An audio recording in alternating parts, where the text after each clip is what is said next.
As I'm working on the proof of concept for Bloodsucker, my giant mosquito bee revival kind of movie, I have to make sure that I have consistency with the characters. Even though this is just for a trailer, but you don't want to have one character looking one way and then another shot from shot. So I've worked on a base visual style that I want for the whole trailer, and here is how it goes. 1980s small-town America, Stillwater, USA. Cinematic realism with natural light and practical textures. Shot in 16:9 on Kodak 50D film stock with Panavision C-series anamorphic lens, subtle lens flare, shallow depth of field, authentic film grain. Palette, misty blues at dawn, warm golden tones in daylight, earthy browns and faded reds. Feels like a still from Silver Bullet, The Fog or Stand By Me. Nostalgic yet grounded. The thing is, I have a few references and I think it's interesting to feed those into the generative AI engine and see how it will understand it and translate it into those pictures, which are basically portraits within a certain frame and environment, just to give overall information about the characters. I'm also using a negative prompt, which is a way to inform the machine what I don't want in those reference images. So here is how it goes. No CGI, no cartoon or over-stylized look, no modern tech, no cell phones, no futuristic clothing, no text overlay, no watermark, no excessive contrast. Again, because I want to stay true to that 50s revival of monster movies, but in the frame of 80s cinema, which is the cinema that I grew up on. So this is the very reason of this negative prompt. I started generating those reference images with OpenArt. But the thing is, even if you have a healthy amount of credits, videos take a lot of them. And if on top of that, you also use credits for the pictures, it can kind of like goes away pretty fast, especially considering how important those images can be. Here it's just character references. But when you go into the first frame, last frame, and you have to have the exact perfect first frame and the exact perfect last frame, you actually spend more time generating the reference images than you do generating the video. My point being, AI can always go wrong, but when you have the right first and last frame, you kind of like minimize the chances for it going cuckoo. So in the end, I switched from OpenArt to Higgsfield. The reason being, as of recording this is mid-November, and Higgsfield had a Black Friday promo, which is like 65% off the yearly price. And on top of that, the image generation on Higgsfield is free. And like I said, considering I intend to spend almost like more time generating the right images than I do generating the videos. Again, obviously the videos are also important, but the raw material in a way are the images. So this is why I moved to Higgsfield. And now here are the prompts specific to every characters. So we start with the mayor of the town. Early 30s, clean-cut, handsome man in a beige summer suit with rolled up sleeves, giving a confident smile during a press event in front of Stillwater Town Hall, decorated with bunting for the Stillwater Summer Fair, a 90s-80s TV crew and vintage microphones in frame. Sunlight flares off his sunglasses. The scene conveys charm, masking insecurity. Cinematic realism, 16:9 composition, warm morning tones. So for the generation of the mayor, I wanted to see what are the different generation models available on Higgsfield. So this is here, this is Soul here, and this one is Soul as well. And I don't like the fact that the images are so contrasty. I don't like the fact that the colors are so like kind of like popping so much. Another thing that doesn't make too much sense for me is because I said that the mayor is having in the prompt, I said that the mayor is having a kind of like little press conference. and you have cameras behind him instead of like facing him, which is a bit weird. Like in this picture, they are all the journalists are all happy to have the mayor's back, and so I used Nano Banana, and I have to say the first generation of Nano Banana I already liked it, even though again cameras in the back, but the overall look, the muted colors, the very 80s feel, as I prompted, works better for me. I think this one is very good as well. I mean, it's Nano Banana seems to have nailed it more immediately. And then there's Sea Dream. And for some reason, I don't know, there's something in the characters of Sea Dream where the character generated the mayor looks like a male model from the clothes catalog that my grandma used to order from. I don't know, it didn't really sit well with me. So in the end, I chose an image generated for the mayor with the Nano Banana model. Moving on to the sheriff character, here is the prompt that I used. Late 50s, stoic black man in a sun-faded khaki sheriff's uniform, standing beside his classic brown patrol car parked near Stillwater Lake at sunrise. Steam from his thermos catches the light, pine forest and fishing dock in the background. Expression calm but alert, cinematic realism, dawn mist, subtle lens flare, 16:9 frame. And so here are the images that I got. Again, this is from Higgsfield Soul, and the car is kind of like older than I would like. I like the way that the sheriff looks, but the overall image is again kind of like too crispy, there is something in the colors that is popping a little bit too much, in my opinion. Okay, another one is, okay, this is Higgsfield Soul's idea of a black sheriff, so I would say no comment on this one.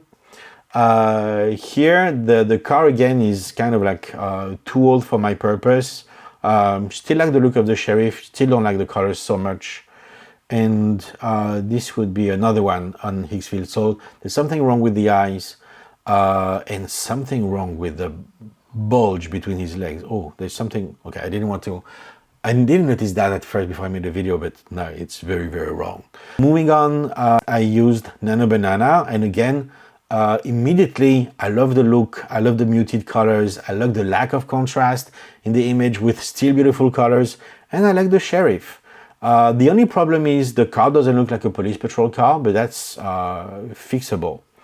And here's a second image of the sheriff, still pretty good, still like the overall mood.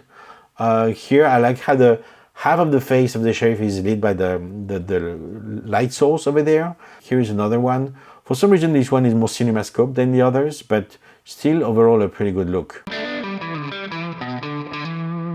The next character is my entomologist. Her name is Dr. Lena Ashkode, and here is the prompt that I used. Mid-30s Ojibwe woman, dark braid, khaki field jacket over flannel shirt, standing knee-deep in tall grass near Stillwater Lake at dusk. Beside her, sample jars, insect net, portable microscope case. Mist glows in backlight, hinting at something mysterious. Expression analytical but troubled.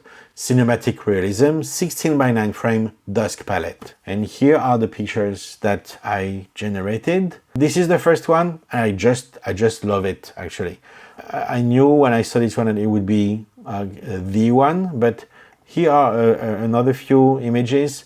I know I said like knee deep in the tall grass, but it seems like the poor entomologist here only has knees. There's no room for any legs on that picture, which is a bit weird. And same thing, same problem. There's like, she's a trunk woman on this one. Here, okay, here you can imagine that the legs are in the more like deeply in the water, in some kind of like swampy part of the lake. But the image that does it for me is the very first one. The next character that I plan on using for the trailer is little Timmy Simmons.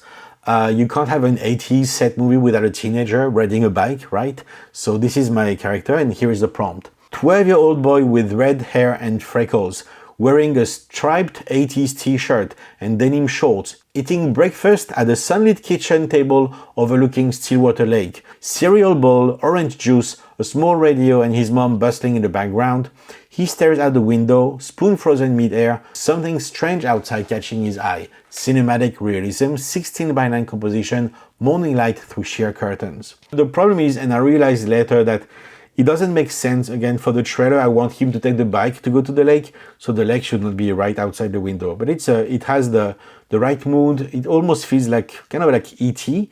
in a way. Here is another image. I think this Timmy is a little bit too old for my taste. And this one is the right age. Again, the problem is the lake in the background, but that's all my fault because I put it in the original prompt. I like all those Timmys except the one that is a bit older, and I'm thinking actually this one is the best one because we have more a face on Timmy. The other ones may be too much from the side. Another character in the trailer is Timmy's mom, Mrs. Simmons, and my reference is I really wanted someone to look again like the mom in E.T. So here is my prompt. Early 40s, kind-faced woman in casual 1980s house dress, pouring coffee in a cozy lakeside kitchen. Hair loosely tied, worry lines forming as she glances at her son. Kitchen decor, wood paneling, floral curtains, a Bless This Home plaque. Warm sunlight and dust motes in the air. Cinematic realism, 16:9, domestic Americana feel. Here are the pictures that were generated. I like this mom. She does look like the E.T. mom, which was my reference, and they all look good. And as you can see, actually, I stopped using another model than Nano Banana. It's the one that gave me the best results. So, and this is my favorite picture of the mom right here. The last character I want for my trailer is Old Man Cooper. There's always like an old guy, fisherman, kind of like the wisdom guy, and also the first victim in the movie. So I need him, and here is the prompt that I used. Late 70s, leathery skinned fisherman with white subtle suspenders over plaid shirt, sitting in a small aluminum boat on Stillwater Lake at dawn. Mist curls over the surface, his reflection broken by ripples. A warm tackle box and thermos by his side. Expression serene but weary. Cinematic realism, 16:9 white composition, soft blue dawn light. And here are the pictures that I got. That is the first one, and I immediately liked it. Maybe I realized that the character was a tiny bit too old, and that is easily fixable. I don't like this one because it's just like sitting dumbly in the middle of the frame and looking right into the lens, which is not what I want. I like this one as well, and I like the fishing poles and the net. I like the mood, the lake, everything. And this one, he's just sitting in the boat and doesn't look like he's fishing at all, just reflecting on his life. Overall though, I have to say I like all of those images. I think Nano Banana is the right model for generating those reference pictures. Just with a little tweaks, it will do exactly what I want it to do. Finally, I need the description for the mosquitoes that will be featured in the trailer, and here is the prompt that I used. Giant mosquito creature, mix of prehistoric and mutated species, chitinous body, translucent wings spanning several meters, proboscis like polished bone, texture inspired by real insect anatomy magnified, slight iridescence in sunlight, otherwise matte and organic, should feel tactile as if built for a practical 1980s creature feature suit animatronic. Here are the results that I had. This one looks very fake, absolutely love it. It's exactly the kind of creature that I would love to see in a movie. Only problem is mosquitoes have 6 legs, but that's easily fixable. Here we have another one. Again, a pretty good look. I don't like the eye so much, and there's something going on with the proboscis, like the mosquito's trunk, which is like with little teeth on the side. I'm not sure I want to go like that far. Here is my favorite one. It has almost the right number of legs, and I like the overall. It almost looks like a puppet that would be made for an 80s movie. And you can almost imagine actors fighting with either the whole or parts of of this creature here. It really feels like handmade, you could say. And this one, creepy enough. I like it. The long proboscis is pretty cool. Not the right number of legs, but that's fixable. Mostly not the right number of wings. Mosquitoes have only one pair of wings, 2 wings, not 4. But definitely, yeah, this one is my favorite. So after this, I went on to fine-tune a few of those images. Here is the one that I will be going with. It has the right number of legs and it has the exact right look, like I was telling earlier. Here, this is the little Timmy that I will use as a reference. And as you can see now through the window is the backyard of his house, not the lake. So that's exactly what I need. Here is the old man Cooper I will use, which is again, based on the first image that was generated. I just added the fishing poles and he has just the right look. Finally, this is the sheriff that I like. And as you can see on top of the car, I added the lights that makes it look definitely like a patrol car. So here we are. I have all the images that I want for the reference for the characters. This is not a first frame, last frame project right now. This is just to generate the characters that I want. And the next step will be to upscale them, probably a little bit of fine tuning and generate through AI different angles, maybe different situations, so I can use those basically almost like as puppets or as like model characters. Like you can also imagine like in animation when you have like all those expressions and situations and actions that you use as reference. And this is what I will be doing for the next step of the proof of concept for Bloodsuckers. Thank you for watching and don't forget, be the you in YouTube.